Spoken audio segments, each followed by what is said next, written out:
Today I am showing you the beauty of a jungle resort adorned with all green. We are here for spending 2 days of vacation.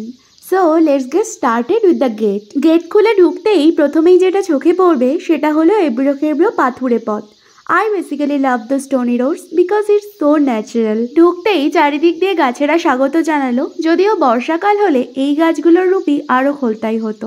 By the way, এই ভিডিওটাতে আমি মাঝে মধ্যেই natural sounds ব্যবহার করেছি, আর voice ওভারটাও আমার মাতৃভাষা বাংলা আর ইংরাজি মিশিয়ে বলার চেষ্টা করেছি, because I don't ওয়ান্না deprive my Nepali friends and others who don't understand Bengali.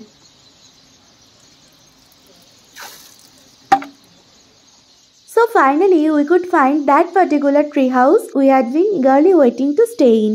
And most important to say that I had never been a tree house before in my life. আর আমার সবচেয়ে খুশি করেছিল ওই বাঁশের বারান্দাটা, যেটাতে বসে বসে পাখির ডাক শোনা আর পাখির ছবি তোলার মধ্যে দিয়ে বেশ অনেকটা সময় আমি কাটিয়েছিলাম। যেহেতু আমি ভীষণভাবে শয্যাবিলাসী, তাই ভিতরের ব্ল্যাঙ্কেট আর বেডও আমার ভীষণ পছন্দ হয়েছিল। But basically there was not that freezing cold to use blankets all the time, even in February, because it's altitude is only 5000 feet and of course it's the midst of jungle. সবচেয়ে বড় কথা, শুনলাম কয়েক বছর আগেও এই attached বাথরুমটা এই ট্রি হাউসের সঙ্গে ছিল না।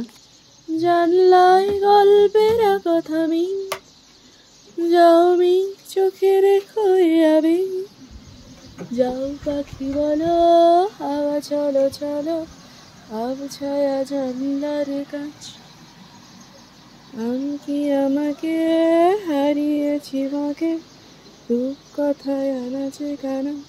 নিজেদের ঘরটা দেখে খুশি হয়ে ফ্রেশ হওয়ার পর আমরা আবার বেরিয়ে পড়লাম চারিদিকটা ঘুরে দেখতে। সযত্নে লালিত ইংলিশ আইভি অফিস ঘরের সারা দেওয়াল বেয়ে ছড়িয়ে জায়গাটাকে একদম অন্য মাত্রা দিয়েছে। But I have gone really crazy by seeing the koi fishes in that natural pond.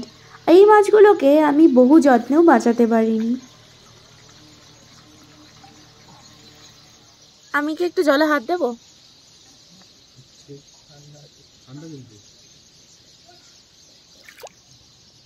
Wow,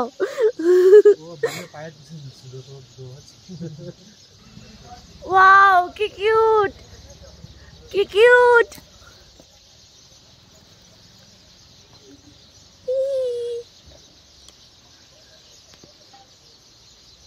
ওই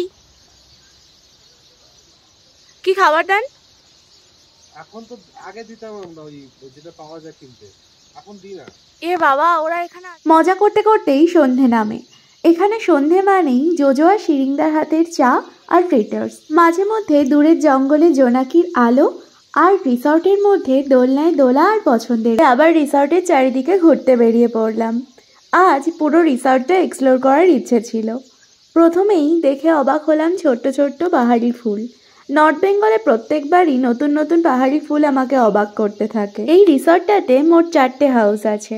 অফিস ঘরের লাগোয়া যে হাউসটা সেটা হচ্ছে মেইন হাউস, যার পাশেই রান্নাঘর আর ভিতরে ডাইনিং আর সুসজ্জিত কমন স্পেস। বাকি 3টে সেপারেট হাউসের মধ্যে আমাদের tree house, stone pine house আর একটা কটেজ। অফিস ঘরের সামনের ক্রিপার গুচ্ছ আর তার সামনে থাকা আরাম কেদারাটা সবার আগে সবার নজর কাড়বে। কোনো এক কলস দুপুরে এই আরাম কেদারাটায় বসে ঝিম দিতে কিন্তু দারুণ লাগবে, কিন্তু আমাদের সেই সময় না থাকায় আবার এই জায়গাটা দেখে চলে গেলাম পাইন হাউসের পথে।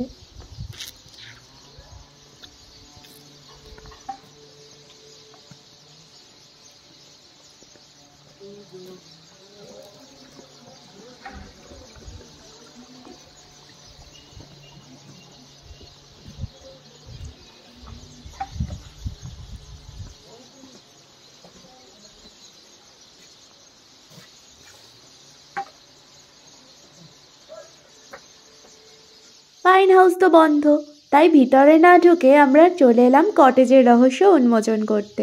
কটেজের ভিতরে ঢুকতেই দেখি একটা প্যাসেজের দুদিকে বেশ সুন্দর সুন্দর দুটো ঘর। Opening the MT doors of the cottage feels like that abandoned haunted house and all, but that was not that really haunted, but very very nicely decorated and comfortable stay. And we could hear the magical voice of stream when we reached the particular roadside balcony.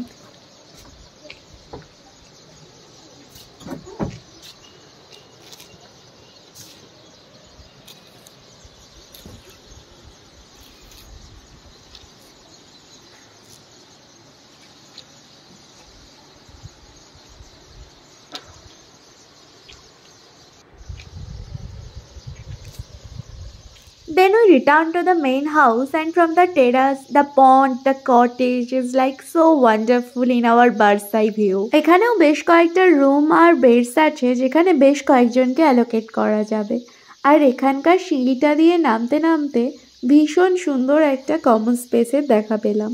যেহেতু tree হাউসে কোনো network নেই, যেটা একদিক দিয়ে খুবই ভালো, তাই এখানে এসে ওয়াইফাই ইউজ করে অফিসের কাজকর্ম করতে হচ্ছিল। ও আচ্ছা, এতক্ষণ মোস্ট ইম্পর্টেন্ট জিনিস অর্থাৎ খাবার দাবারের কথাটা বলা হয়নি।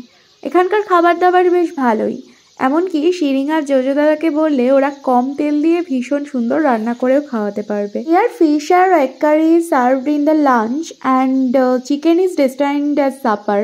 তো এরপর আমরা সন্ধেবেলা জঙ্গল সাফারি করে ফিরে আসার পর আবার খুব সুন্দরভাবে গেটটাকে সাজানো দেখলাম। আজ সমস্ত লাইটগুলো জ্বালিয়ে দেওয়া হয়েছিল। রাত্রিবেলা এলে এই জায়গাটার রূপটা একদম অন্যরকমভাবে চোখে ধরা পড়ে। সমস্ত জায়গায় ভীষণভাবে ডেকোরেটেড আর টুনি লাইটও জ্বালিয়ে দেওয়া হয়েছিল, যাতে কোনো জায়গায় অন্ধকার ছিল না। আবার এই সবুজ গাছগুলোর পাশের ঘন অন্ধকার যেন একটা অন্য জগতের সৃষ্টি করেছিল। এবার আসি সেফটি ইস্যুজের কথায়।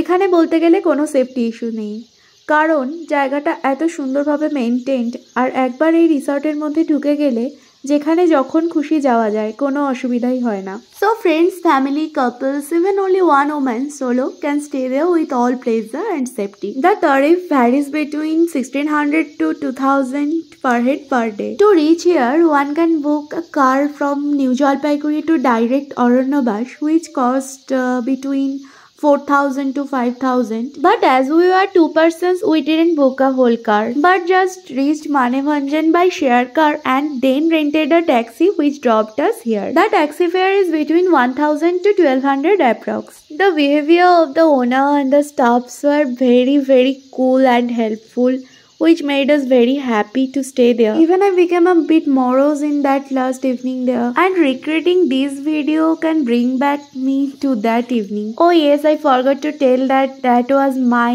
anniversary evening too. We spent it in very romantic and lovely way. তো প্রত্যেকটা সুন্দর জিনিসেরই সূচনাও থাকে, আবার শেষও থাকে। তাই সেই দিনটা কাটাতেই পরের দিন সকালে উঠে ব্রেকফাস্ট করেই আবার জিনিসপত্র গুছিয়ে শহরে ফেরার পালা। আবার কখনো কাজের চাপে দম বন্ধ হয়ে শহরের অলিগলি, যানজট আর ভিড়ভাট্টা থেকে পালাতে প্রকৃতির বুকে নির্জনে মাথা রাখার জন্য এখানেই রয়ে গেল অরণ্যবাস।